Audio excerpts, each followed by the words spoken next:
Энэ 7 өдрийн той мэдээлэл та бүхэндээ хүрж байна. Монгол Улсын ерөнхийлөгч ухнагийн хөрөлцөх бүгд найрамдах энтгэг улсад төрийн айлчлал хийлээ.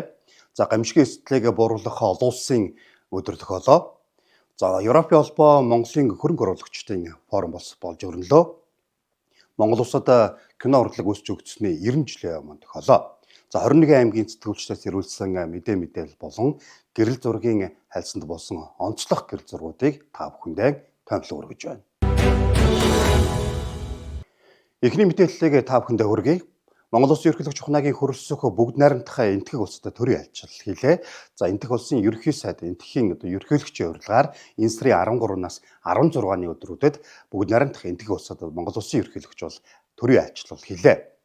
За энэ удаагийн төрийн айлчлалын гол онцлог нь энтгэг Монгол Улсын хоорондоо дипломат харилцаад доос төвөд 70 жилийн тохиолоо. За мөн стратегийн түншлэлийн харилцаа байгуулсны 10 жилийн тохиолдсноороо энэ удаагийн айлчлалын гол онцлог үйл явдлууд бол байлаа. За энэ удаагийн айлчлал нь Монгол Улс бүгд найрамдах энтгэг улсын хамтын ажиллагааны хэтийн төлөв тэргүүлэх чиглэлүүдэд тодорхойлсон газрын зураг зурж харилцааны түүхийн шинэ хуудсыг бол эхлүүлсэн.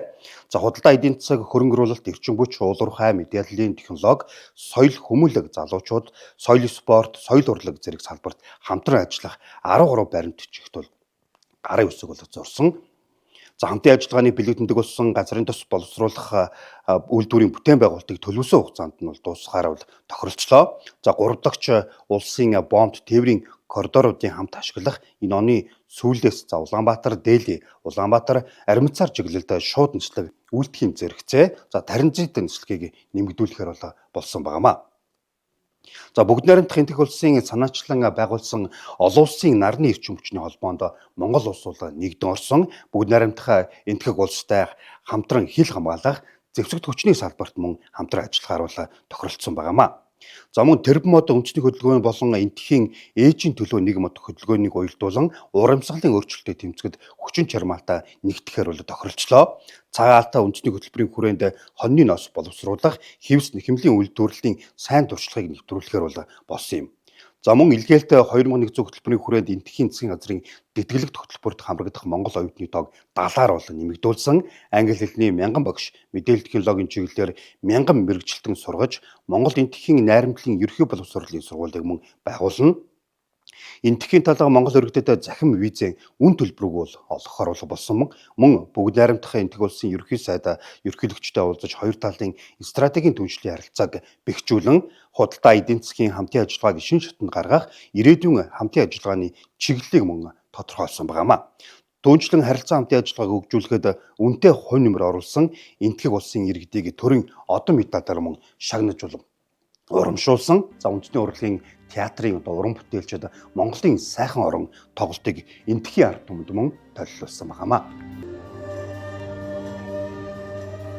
Хоёр улсын худалдаа эдийн засгийн хамтын ажиллагааг өргөжүүлэхэд тээвэр логистикийн шинэ холбоот гарцуудыг илэрхийлэх явдал чухал бөгөөд 3 дахь улсын бомб тээврийн коридоруудын боломжийг хамтдаа ашиглах, цаашлаад хоёр орны хооронд тогтмол нислэг, шууд нислэг бий болгох, транзит нислэгийг нэмэгдүүлэх боломжийг хамтран судлахаар санал нэгдсэнийг энд тэмдэглэн хэлэхэд таатай байна. Энтгэг Монгол хоёр улсын зөвхөн дипломат харилцаатай төдийгүй оюун санааны хувьд маш ойр дотн төхөд юм а. Буддын шашин болон манай хоёр улсын нийтлэг хэлгээ бөгөөд энэ нь ард түмний нөхөрлөлийн бат бэх гурвалж ирсэн. Бид өнөөдөр уламжлалт харилцаагаа өргөжүүлж түүхийн шинэ хуудсыг нээлээ. Энтгэг улс Монголын ард түмний хөгжил дэвшлийг тууштай дэмжсээр байх болно.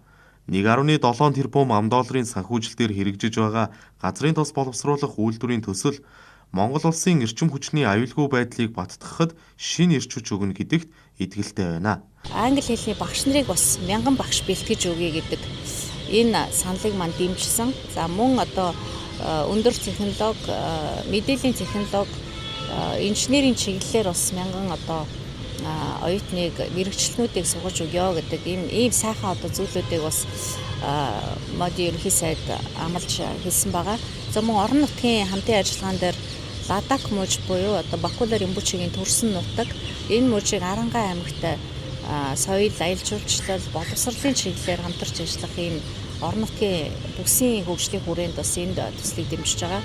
хоёр улс хоорондоо харилцаад ирээдүйн одоо ойрын 10 жилдээ ямар ажил хийх юм, ямар чиглэлээр хамтарч ажиллах гэдгээ маш тодорхой, наривчлан тодорхойлсон, энийг хамтран олон улсын хэмжээнд тунхагласан ийм тунхаглыг гаргасан нь бол одоо хамгийн том үр дүн. За үүнээс гадна хоёр том засгийн газар хоорондын хэлцээр байгууллаа. Нэг нь одоо хоршоодын чиглэлээр, нөгөөх нь бол одоо энэ манай улсын хөгжил дэвшилд одоо гол үр нөлөө үзүүлэх юм бичил төслүүдэд бусдын тусламжийн хөрөнгийг бол зарцуулахаа гэдэг. Тэгэхээр энэ хоёр хэлцээр нэг нь одоо хоршоодын хамтын ажиллагаа, хоршоодын хөгжлийг одоо хөгжүүлэх, манай улсын эдийн засаг хөгжихэд нь хоршоодын зохион байгуулалт чухал байгаа. Энэ нефт химийн салбарын суурийг тавих хамгийн ихний үйлдвэр бол газрын тос боловсруулах үйлдвэр, нэн төрийн төлс шатхуунаа үйлдвэрлэнэ.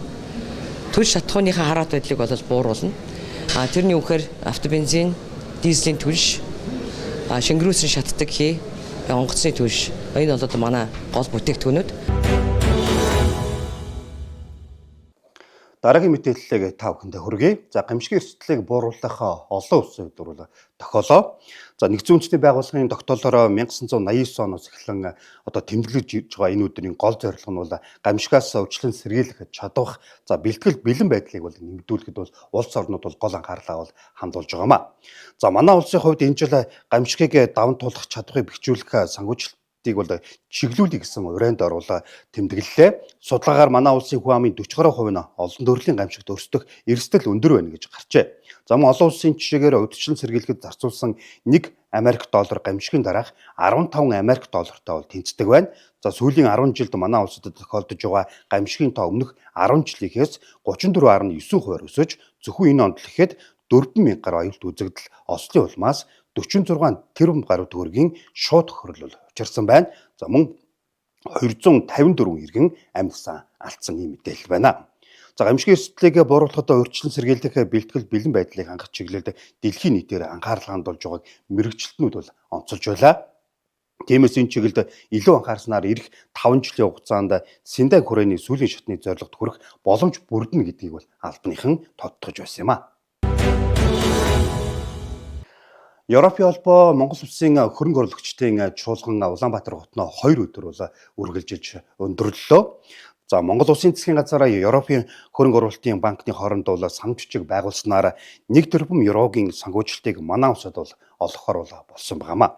За энэ удаагийн форумд Европын холбооны 70 гаруй хөрөнгө оруулагч, 700 гаруй төлөөлөгч, за манай улсаас 200 гаруй төлөөлөгч бол оролцлоо. Урамсгалт төсвөртэй хөдөө аж ахуй, ойн хүн сэргээлтээ био төлш, хог эдлийг дахин боловсруулах зэрэг салбарт голлон хилцүүлэг бол өрнүүлсэн. Европын холбооно манай улсын одоо 4 дахь худалдааны одоо түнш гэж бол үздэг. За 2023 оны байдлаар худалдааны эргэлт 865 сая Америк долларт хүрсэн. Үүний 123 сая нь Монгол улсаас, 658 сая Америк доллар нь манай улсад орж байгаа худалдааны дүү юм а. Монгол улсад өнгөрсөн хугацаанд Европын холбооны хөрөнгө оруулалтын банкнаас 144 сая еврогийн төсөл хэрэгжүүлж байсан бол энэ удаагийн дэмжлэг илүү өргөн хүрээтэйгээс гадна ногоон эдийн засагт түлхүү чиглэгдэнэ гэдгийг хэлж байсан юм а. Үзэгч та бүхэндээ гэрэл зургийн хальсанд энэ 7 хоногт буусан онцлог гэрэл зургуудыг хүргэж байна. Мөн орон нутгийн сурвалжлагчдаас онцлог гэрэл зургууд мөн ирүүлсэнийг та бүхэндээ хүргэж байна.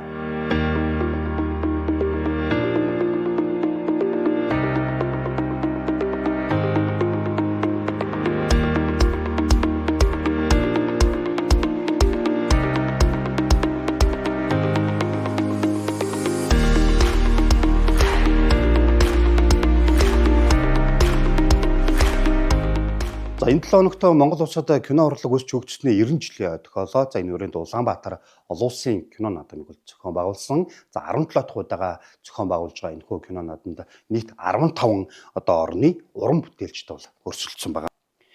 За манай улсад кино урлаг өсч хөгжсөний 90 жилийн тохиож байгаа энэ удаагийн кино наадмын онцлог нь уран бүтээлийн чанар, сэдв агуулга, найруулагчдын харах өнцөг өөр төвшөнд очсноор давуу талтай гэдгийг зохион байгуулагчдын зүгээс бол хэлж байлаа. За наадамд Монгол, Иран, Франц, Герман, Бразил, Норвеги, Хятад, Исланд, Литв, Финланд, Итали, Австрали, Швейцар, Куб, Унгар, Япон зэрэг улс орнуудын 2024-өөс 2025 онд бүтээгдсэн уран сайхны болон баримтат киноны үзүүрүүдийг бол Улаанбаатар олон улсын кино наадамд өрсөлдөж, за мөн Монгол улсын иргэдэд бас өөрсдийн уран бүтээлийг төлөвлөснараа бол онцлогтой байлаа. Түүнчлэн одоо Монголын сор улсын одоо бүтээлүүдийн сонгодог бүтээлүүдийг мөн дахин одоо үзэгчд бол хүртээл болгосон. За энэ удаагийн бас Улаанбаатар олон улсын кино наадмын гол бас онцлог зүйл нь бол 2024 оноос санаачлан эхлүүлсэн кино наадмын ирээдүйн одоо үзэгчдийг бэлтгэх кино боловсрол олгох зорилготойгоор одоо залуу үзэгч хөтөлбөрийг бол үргэлжлүүлэн энэ жил цар хүрээг нь илүү нэмэгдүүлэн одоо өсвөр үеийнхний дунд